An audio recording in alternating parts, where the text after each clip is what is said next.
Ladies and gentlemen, boys and girls, welcome to the Chosen Chronicles. FTW's hottest podcast and its host Connell Gardner is about to take you behind the scenes of the FTW's biggest stars. Get ready, listeners, because here he is, FTW's Chosen One CPG himself, Connell Gardner.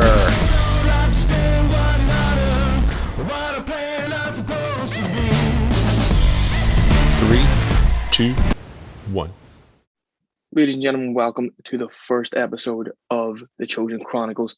My guest today, some would say, is one of the greatest things in prediction sport at the minute.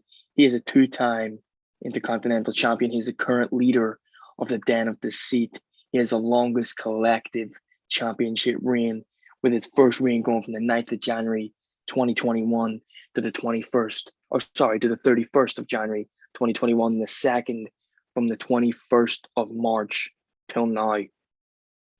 He is an entrepreneur, a scholar, an avid rock climber, as well as many other things.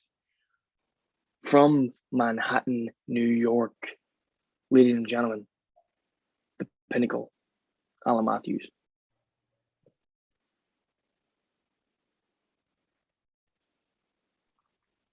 What's happening, buddy? How are we?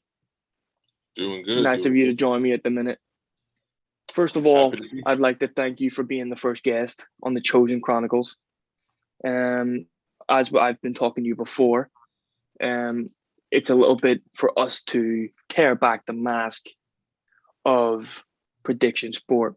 Instead of us being the Pinnacle, the Chosen One, today we are Caleb and Connell. It's a nice, easy sort of little chat. So first of all, let me know how you get into prediction sport. Man, okay. Man, honestly, very, very randomly.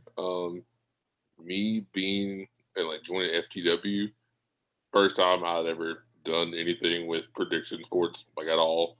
I actually talked with Byron about this a couple weeks ago because I don't remember how I got involved in it, and he reminded me. So basically, there is a Facebook group out there, and it's basically this giant Facebook group for black people that are into nerd stuff.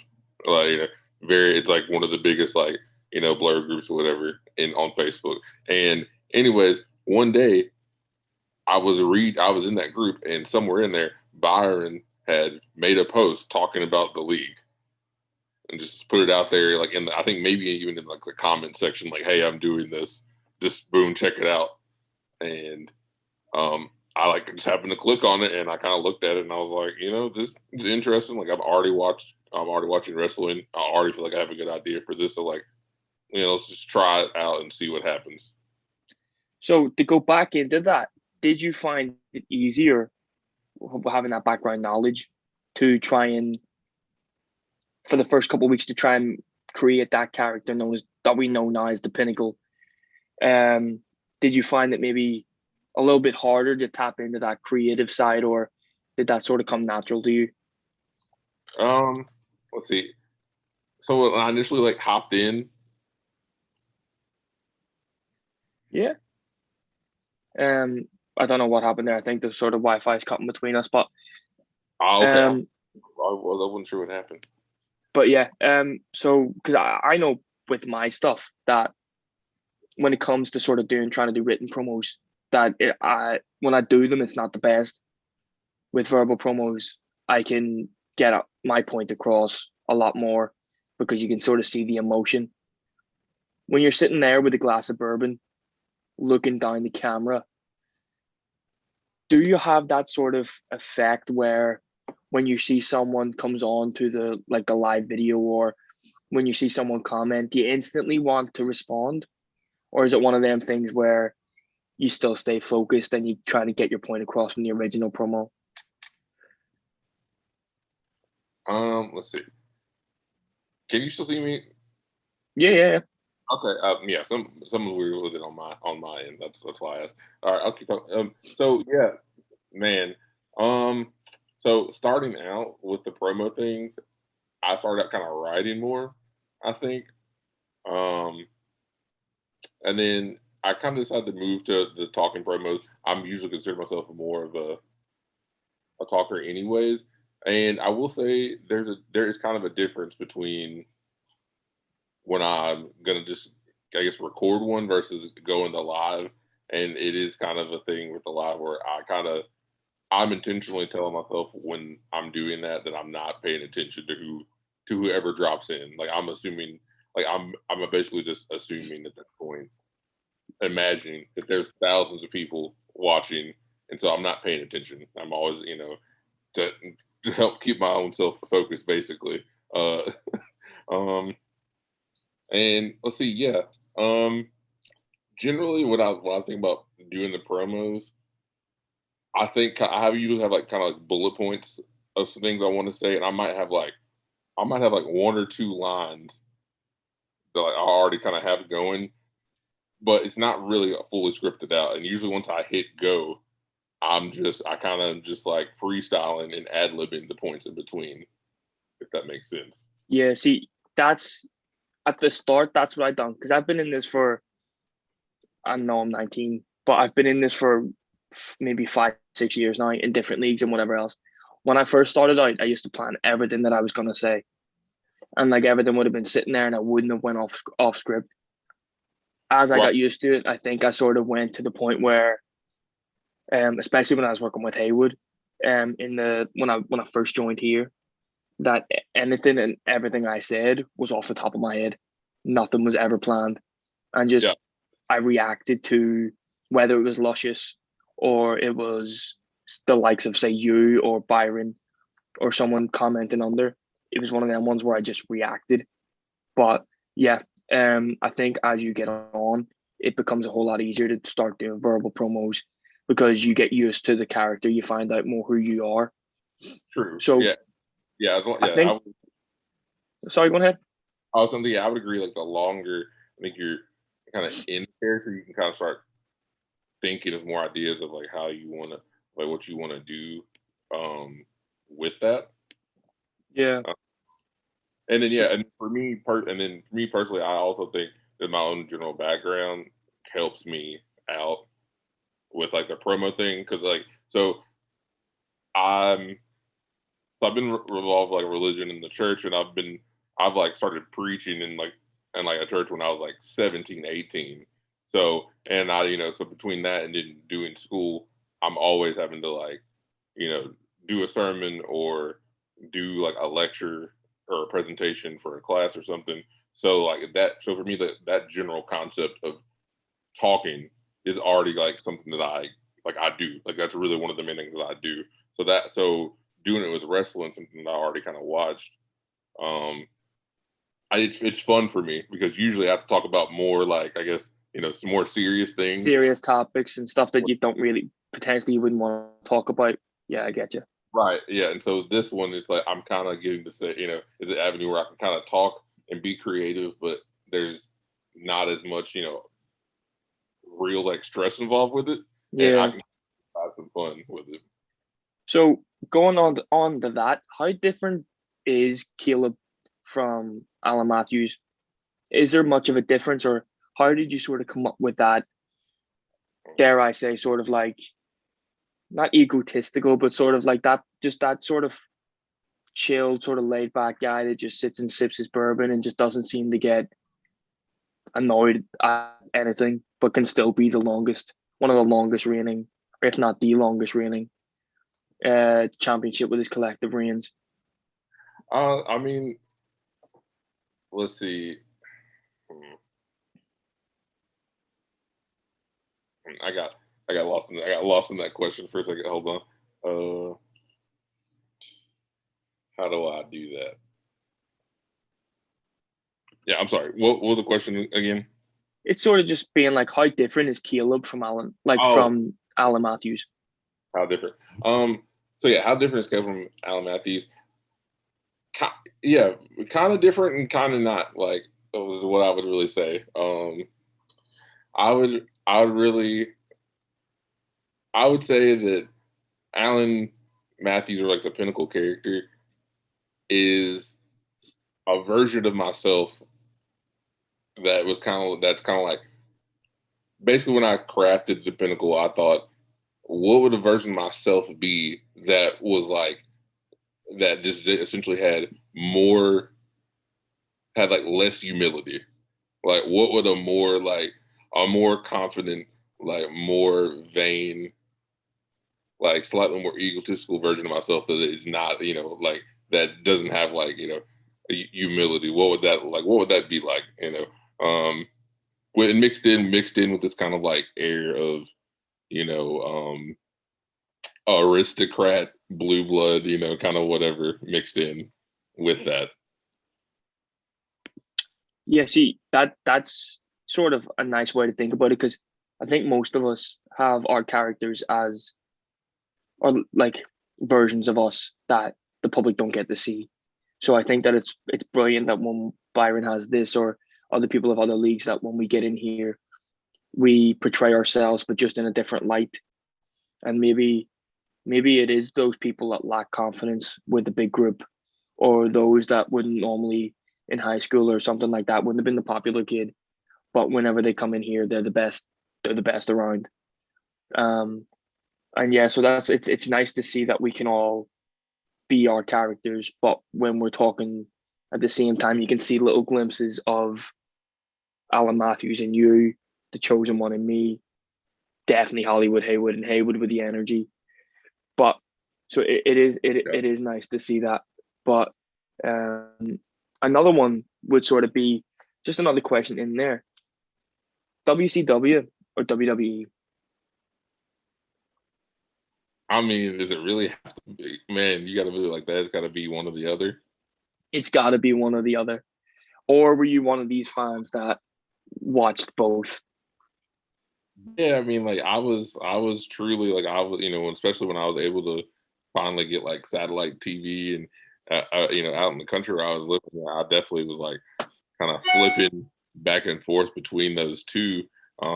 It's man, that's a hard thing. I guess overall, I probably have to lean slightly WWE, but I have to always hesitate for WCW because I mean, man, I was a big fan of the cruiserweight division. So I think yeah, at that stage everybody was a fan of the cruiserweights, and I think for the majority of it, that's why WCW peaked, because sort of around that era, Vince was still sort of on the body Donna character idea where you had to be 6'5", 300, built like a brick shit house to even get on his TV. Where we were seeing guys that weren't particularly small in hindsight when you look at Jericho, and maybe they were small in regards to Big Sexy or boys like that, but Eddie Guerrero, Chris Jericho, Rey Mysterio, moving to going in there, and Dean Malenko, Benoit. Absolutely, those were the matches I was watching. Because I'd go on there and on Nitro, and like you would see something like Psychosis versus you'd see like Psychosis versus Eddie Guerrero on Monday Nitro, and it would be mind blowing. I remember when I first started watching. I think I ended up watching, was it Halloween Havoc, Mysterio, and I want to say Psychosis, but I'm not. I think I'm wrong. Maybe it might have been Eddie, but I remember watching sort of that cruiserweight division at the time, and just looking and being like, "Holy shit!" It was. I think you were watching the main event, and you were looking, being like, "Yes, exactly." Like the cruiserweight put on a better match than the championship match.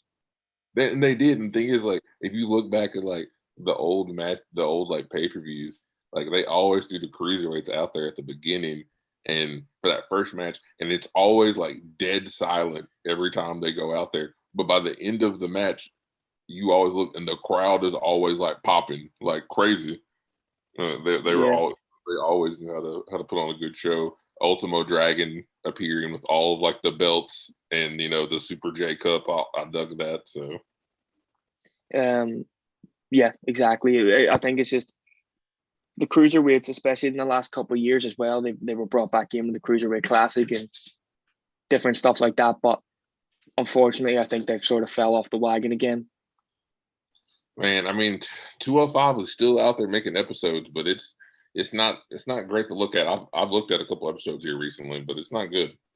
Yeah, I think a few of the original talents like TJP, all the stuff with Jack Gallagher and on the speaking out of the talking out movement, I think that sort of killed it because they were sort of the big names from the original tournament, and once they gone, I think they just lost all hope. And then obviously all this NXT UK stuff as well that's slipped under the radar. I think it's just been a nightmare in general for Vinny over the last couple of years, but it's just one of them things, I think.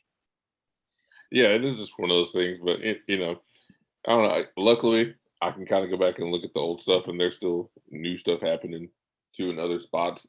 So it's all good. But yeah, so that's why I said it's hard because I like WCW because the cruiserweight division really pulled through. But I guess I'll lean WWE because yes, the characters stood out more, and so for me, like growing up, one of the first, the characters are kind of what gravitated towards me. And like one of my first early favorite wrestlers was a WWE guy because it was Scott Hall doing Razor Ramon. And, the bad guy. Yeah. If you had to sort of throw the Pinnacle in with anybody, past, present, or potentially future, WCW, WWE, TNA, ECW, or even some of the territories, who would you want the Pinnacle to go versus in ring? Man, who would I want the Pinnacle to go against in the ring? Man, if I had to go right off the top of my head, who would I think the Pinnacle would want to go against or would be interesting? It would be something like it would be wrestling somebody like a William Regal. That would be a funny thing to me to kind of have this, pompous, arrogant American versus the pompous, arrogant like Brit. That would be yeah. Definitely, that would be fantastic. I can imagine the vignettes, him drinking his tea and you drinking your bourbon. You're right, exactly. Yeah, exactly. All of that, but then also too, and this is kind of I guess telling of like kind of one of the wrestlers that I kind of like, built the Pinnacle around. Regal was one of those characters. He was one of those wrestlers when I thought about the Pinnacle, he was like kind of floating in the atmosphere as one of the influences because I loved Regal having that kind of like pompous blue blood attitude, but then you saw him in the ring and the dude was like very technical, like very polished, but then also he kind of a brawler, like that technical brawling thing I always really appreciated. I think it was sort of the same, I think around the same time with the British wrestling. Dave Finlay was quite like that too, that he was one of them ones that when he spoke, you listened, and when he got in the ring, you watched. Like Regal was fantastic at like even as now that the fact is he can keep his voice at a low tone or just the same monotone sort of like level the whole way through, and everybody's all ears. You will move closer to the TV, you'll turn the volume up because you want to hear what he says. So going to this NXT announcement with William Regal, I don't know if you've caught up. He said he's going to come out. Is he announcing that he's going to come back in the ring one more time against the Pinnacle, Alan Matthews? Man, you know what? That would be great. That would be great if he did. But I think Regal's probably a smart man to realize that his time is over and that the Pinnacle's time is amongst us right now. So yeah, well that's a fair enough question, or a fair enough answer, I should say. So where did the name come from?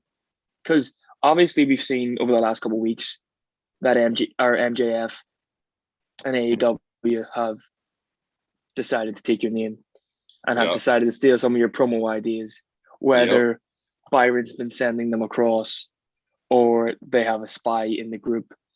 But we've seen that there's the Pinnacle in AEW, there's the Pinnacle in FTW.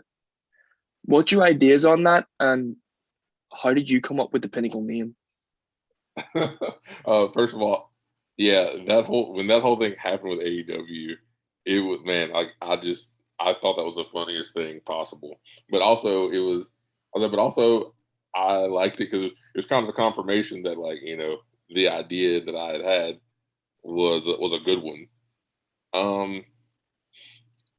So this is going to again go back to, you know, pulling up further influences of things. Part of it definitely was an element to the Pinnacle of Mr. Perfect. As far as like if you look at like the old like Mr. Perfect like vignettes they did where he's like, you know, he's excelling all the sports and everything. That vibe he had of, you know, I'm good at everything just like naturally, and you know, like kind of like confident arrogance he had. I like that element of things. And then I wanted my character to like make it clear that like that they're a wrestler, but like not just a wrestler. And like so just to kind of, I don't know, create some difference to character and let that character be able to like incorporate a lot of different elements of like life and bring it into the promo world and into the world of FTW. And that's again part of the reason why you see, you know, why when you see the promos, you know, the Pinnacle's doing stuff like listening to like string quartet music, or, you know, I'm talking about like whatever scotch I'm drinking, or, you know, he's going to Korea and he's, you know, meeting new fans, all these sorts of things. It's just kind of just to give this vibe of no matter what the Pinnacle touches, he's always a success at it. It's in that vibe. It's sort of like $1 million man, sort of. It is sort of like $1 million man. But I was like, where I guess the difference where it's a little Mr. Perfect is that, you know, $1 million man always would resort to the money to pay his way to get whatever done. At the Pinnacle, I guess the Pinnacle slight tweak to that is that the Pinnacle usually 9 out of 10 knows that he's good enough to get it done in the ring, and he doesn't need to get the money involved. Need the money aspect. So when you came in, to sort of just jump back and forth, I know I'm bouncing back and forth quite a lot here, but when you came in and sort of the den in the seat was an idea, how did that come around? Was that you speaking to Byron? Was it somebody who came to you with the idea, or did you feel that a faction at the time was the best thing for you to boost the Pinnacle? Yeah. The Den was already a going thing when I joined them, and really what it was early on in the league. You know, like I said, I kind of hopped in and stumbled into the league randomly. Hadn't been doing prediction sports, so like I'm in this group. I don't know. I literally don't know anybody, and so for a while I'm you know, floating out here, and I'm like just a solo wrestler, not joining any groups, and at some way to kind of, I guess I felt like it was probably good initially to join a group, do the faction things. We were kind of having this faction based setup with FTW, which I like, and like it makes more sense. But I'm also a New Japan fan, so, you know, the whole faction stable thing makes sense to me. And then so I was kind of thinking like, who would it be, or, you know, who might reach out to me, and then it also just so happened that Adam, or, you know, I was like Tyson Hollywood. They reached out to me. They were like the first people to reach out to me and was like, hey, you know, we'd love to have you in the den. And, you know, I'm looking at this, I'm like, okay, it's them, Den of Deceit. You know, that sounds like, you know, the name, I'm like, that sounds like a kind of a faction that, you know, the Pinnacle would probably, you know, be affiliated with. So, you know, it made sense. And I knew some of the people, I'd seen some of the work that people in that group had done, and I liked it, like from a creative standpoint. So I was like, cool. Yeah, like let's do this and see how it goes. And I've been in it ever since. Fantastic. So when you come in and you sort of see, like, I think I came in around January time, maybe slightly earlier, but I don't think I was active until maybe but January, properly. Yeah. But when I came in, it was like Hollywood and Tyson Holly being probably the two main people that were posting, whether it was written promos, video promos. Yeah. When do you keep up to date with everything everybody try, like, to the best that everybody tries to do? Yeah, I would say I do. I'm even if I don't like comment or react on it in general, I'm usually looking at what everybody is doing like promo wise, just because for me, I mean, really that's the thing that makes it so interesting. It doesn't for me. I'm like I don't spend a lot of time like dwelling on the predicting part of what I'm going to do. I mean, sometimes Byron probably does this. Sometimes I'm definitely one of those people that's not even like sending in my predictions until like that last like hour or whatever. But I definitely I read the promos. Like I watch the videos. I like seeing the creativity and I like seeing where people are going, because for me, once I see kind of where the landscape where people are going, that also kind of informs me of what I think I might want to do or what I think might make sense in the future. So yeah, I'm always seeing what everybody's up to. Fantastic. As we're going along, we're sort of seeing new champions here, there, and everywhere.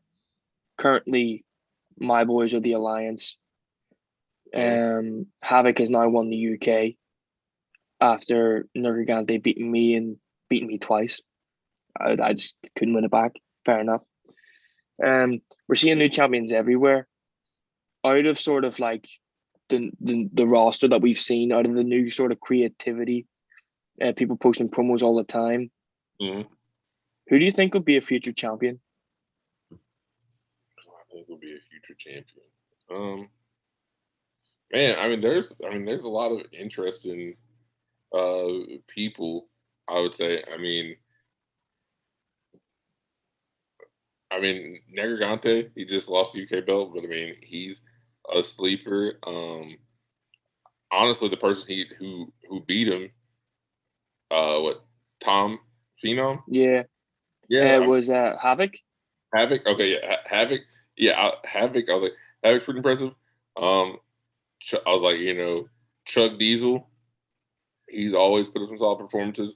It was like Chosen One CPG, also not too bad. And that's one of the things I will say is that I know I don't have a lot of other prediction league experience to compare to, but when you kind of look at it on paper and look at the numbers, we have there's a very strong kind of crop of people up in like the top of like the league or like the roster wise, and depending on the matchup, you never know what really could happen. So I think there's a lot of like several people who have a good shot at being future champions, honestly. I think the best way to explain FTW booking or the way FTW results can go is basically TNA. It is one of the hardest things to predict when it comes to matches. You could go and talk the biggest amount of shit from weeks on end. It could be the Pinnacle versus CPG. We go back and forth. Yeah. We talk ourselves up. We go, and it could be a TNA event that someone was smoking something that they shouldn't have been, potentially, and picked a bunch of random crap that not even Vince would have picked, and it just throws us off. And I think that is the best bit about prediction, is the fact that we don't know, and anything could happen. Exactly. And it's just one of them things. Especially when Impact is involved. I mean, Impact can be a cruel mistress, especially them Impact Plus pay-per-views, particularly. Oh God! Don't even get me started on them. Oh yeah, hey, you know what? It's burned me before, but you know what? Usually I've kind of figured out a decent formula. I feel like with Impact that works more often than it doesn't. Yeah, see, I thought I had that with Vinny. I had that with Vince's pay-per-views for a while, where it came up and I was like, "Yep, I'm doing really, really well." Especially when I was UK champ, I was like, "Yep, I've got them down. I know exactly what he's gonna do."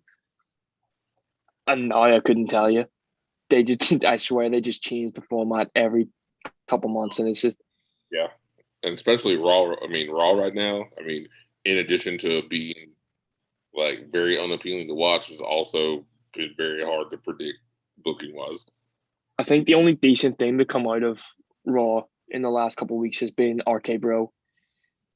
Is seeing Randy Orton and Matt Riddle mess around with each other's moves, like Matt Riddle doing the RKO. Do you think that could go somewhere? I mean, I think I think they're definitely gonna get a tag title reign out of it.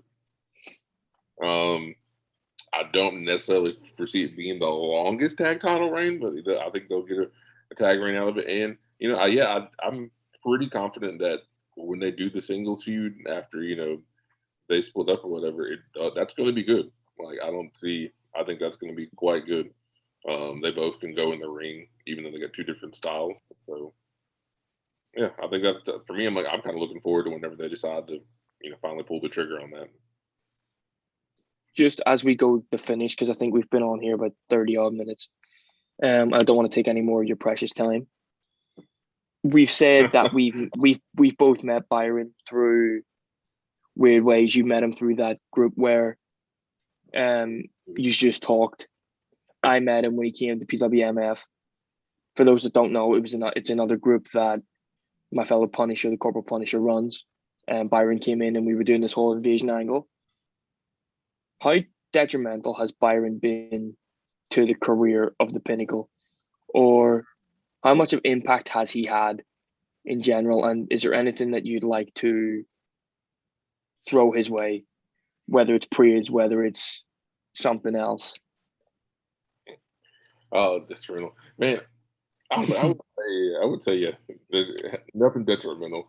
I think Byron's done overall a pretty good job of the league and growing it and keeping it together and on the same page.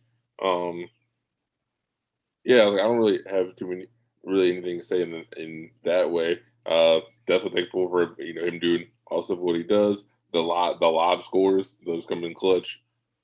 Keeping the Excel sheet nice. The only thing, honestly, I would say, and this is where I definitely said that the Pinnacle would for sure say, is that the Pinnacle would love to be able to compete for the World Championship while also still being the IC champion. And that's kind of been a sticking point. The Pinnacle's on his way right now to becoming this new Spotlight champion once he finishes beating DJ Tech. So I mean, the World Championship is still something that the Pinnacle's looking at. He'd love to do that, but I know outside of that change, I don't really have anything complaints. I think everything's going fairly smoothly. And that brought me on to the last one. You answered a wee bit there, saying that you want a world title run. But what's next for the Pinnacle, Alan Matthews, or what's next for Caleb Hampton? Is there anything else that you've sort of got in FTW or in life that you want to sort of do? And just take this last wee while to plug yourself. Okay, yeah. So I mean, for the Pinnacle, yeah, like I said, finishing this Proving Ground match, winning the Spotlight Championship, holding 2 belts, that'll be good. The world title thing that'll be coming. Right now, like I said, until it happens, I'm really focused on setting, records, establishing like legit long title reigns. That's something I wanted to do. Like I said, I understood that not everybody can be in the world title scene in the beginning of FTW, and so I kind of focused on the IC title scene as a place I wanted to start at, and kind of become dominant, in that world, kind of like how I saw wrestlers, actual wrestlers themselves, like Jericho or The Miz, use the IC title to make it look, like a very prestigious, like good workhorse title. That's kind of what I was just setting out to do with that. So I'm going to do the same thing with this new belt when that comes in, and in the future, I'll be looking to add some more like longer running like story arcs with the Pinnacle, kind of giving his character some more like twists and turns. Just because I think that'll be fun, and I kind of want to practice on my writing skills some in my video stuff. So we'll be doing that. Personally, I'm almost done with graduate school and this master's degree. I'm just trying to finish writing this thesis to get out, and so in addition to that, I'm just getting ready to find a new job. And my last thing, I just recently started a YouTube channel with one of my good friends called Culture Core Academy. So you can search that on Instagram or Twitter, Facebook. Culture Core Academy is what we're calling ourselves, and we use that to basically talk about pop culture stuff like comic books, superhero related movies, music, and that sort of thing, video games, stuff like that. So if you're interested in that sort of thing, you can follow us, like and subscribe to that. We'll get the link for that, and I'll put it in the comments of this podcast whenever it gets posted. That's fantastic. Thank you very much, Caleb, for joining the very first episode. I don't know whether there'll be a second one, whether Byron will allow me to post a second one, but I think that went quite well. Word. Thanks, man. I appreciate it, and I honor you. You let the Pinnacle be the first one. Yeah, we'll see. You always got to get the best on first, right? Hey, not everybody understands that, but I'm not surprised that you did. Yeah, well, you see, I don't look like a smart guy, but I've got a business head sometimes, and you got to get the viewership up to start. Hey, yeah, like I said, we're here for it. Like, I'm assuming we're done recording. Well, yeah, but we're still going for like a couple minutes. But yeah, like I just let it roll just to see how stupid we go. But okay, yeah, that's cool. We'll go with one last thing. We'll both punch in the character. And there's something that we're meant to say at the end of every FTW recording. What's that? It's something to do with Trey. And that what you normally say? But let's do what I normally say, and I'm going to let you finish. Ladies and gentlemen, this has been the Chosen Chronicles. Your chosen one is out, and we're going to finish with the Pinnacle, Alan Matthews, saying, "May Trey go fuck himself." One more time for the people in the back, Pinnacle. May Trey go fuck himself. And that's us, ladies and gentlemen. Thank you very much for joining the Chosen Chronicles.